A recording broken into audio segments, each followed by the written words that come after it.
So, the movie is called A Better Life. What is it about exactly? It's basically an exploration of joy and meaning in a world without God. So it's talking to atheists from a variety of backgrounds about the big questions in life. Questions of death, questions of purpose, questions of meaning, questions of community, and how we can all come together in a world that is post-religious. So, basically, you talk about questions of life and questions of death. What, in all the interviews you've done to do that movie, what do atheists typically think about death and the loss of life?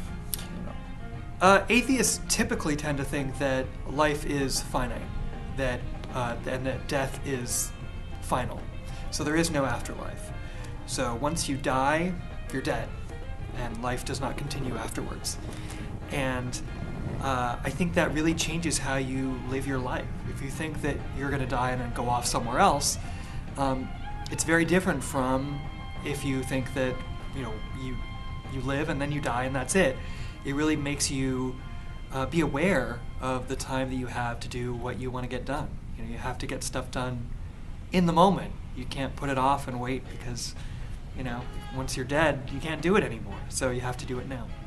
Most of the religious people who watch it, who are religiously liberal, tend to think that the film is good in that it tries to understand why people are religious. It understands the community aspects of religion. The religion provides these things for people, and the desires and needs that religious people have. So instead of just being dismissive of saying, oh, you're stupid, oh, you're an idiot, oh, you think this way, oh, that's silly, God doesn't exist.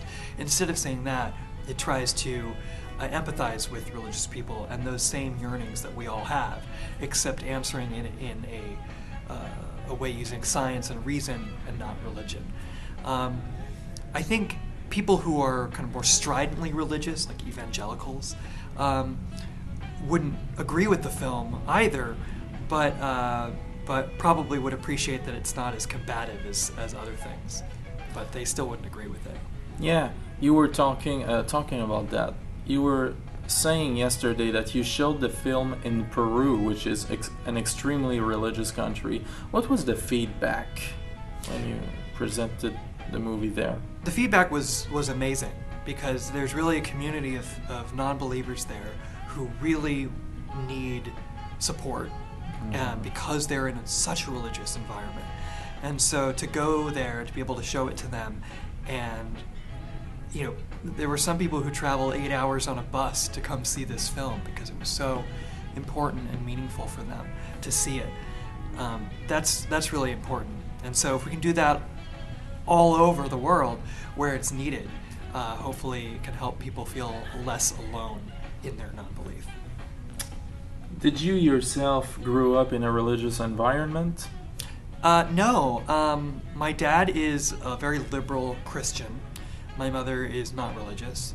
And my brother and I were raised pretty much without a belief in God. We celebrated Christmas kind of from a secular standpoint, and we kind of knew about the whole Jesus part of it, but that was more a story rather than anything to be taken seriously. So I was raised without religion. When I was growing up, I found religion interesting. I think because I didn't believe anything myself religiously, I was curious about what other people believed, because it seemed that much more unique, because I wasn't religious. So when I got to university, I ended up minoring in religious studies because I found it so interesting that, these other people believe these things? That's really fascinating. I didn't know that. So learning more, and it made me actually kind of more of an atheist in a way. I mean, I was always an atheist, but it made me more keen to identify with the label, because before I wasn't really comparing myself against religious people. And then as I was studying, I thought, well, no, I don't believe any of this stuff. So that means, yes, I'm using the label atheist. Do you find yourself being a militant atheist from time to time? Sure. I mean, I think if people are very strident with me about their religious views or opinions or how those views affect me or other people, then yeah, I'll say, that's total crap. There was a woman at a screening the other day who was talking about how she was spiritual, talking about spirituality and I'm spiritual this and spiritual that. Aren't you spiritual? And I just said, I don't know what that word means. I mean, give me a definition of spiritual. Oh, well, it's connected to other people. Okay, well, let's say connected to other people. Let's say empathetic. Sure, I just don't, people use the word spirituality, I just don't understand what it means. I mean, if you're trying to say something, you can be more specific and not use a word that's so loaded. It's almost like they're trying to put something else in there. If it's just awe and wonder with the world, to make it spiritual, it's almost like they're adding something additional in there. And what is that? And they won't say, well, it's God or whatever, but they're adding something else in there. And I think that's just, number one, a bad argument. Number two, I think it's disingenuous. Say what you mean. So yes, to answer your question, I do find myself being strident on occasion. Yeah, and thank you for that. Speaking about that, if you wanted to explain it to an atheist, somebody who just don't care about those kind of issues, atheism and humanism and feminism, skepticism, a whole bunch of isms that are important, what reason would you give? I think because it really does affect the world that we live in. If you look at the major political arguments that are happening in the United States right now, most of them are happening because of people's religious beliefs. Why are we having this debate about abortion in the United States? It's because people think that we're killing babies, we're killing souls, that the moment the sperm hits the egg, it's a person, and therefore we need to protect the person, and controlling the rights of women's bodies because of that. And that's a religiously based argument. People are also denying same-sex couples marriage licenses because of religious arguments. Kim Davis in Kentucky. So all these things are greatly impacting our society.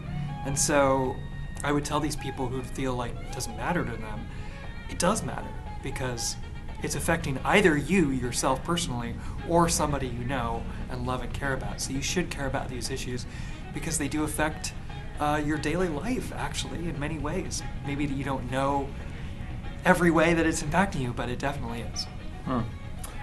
As an atheist, how do you think, in general, society perceives you? You travel a lot through the United States, and you'll have plenty of discussions with a lot of people who might not know what you do. What's the response, generally?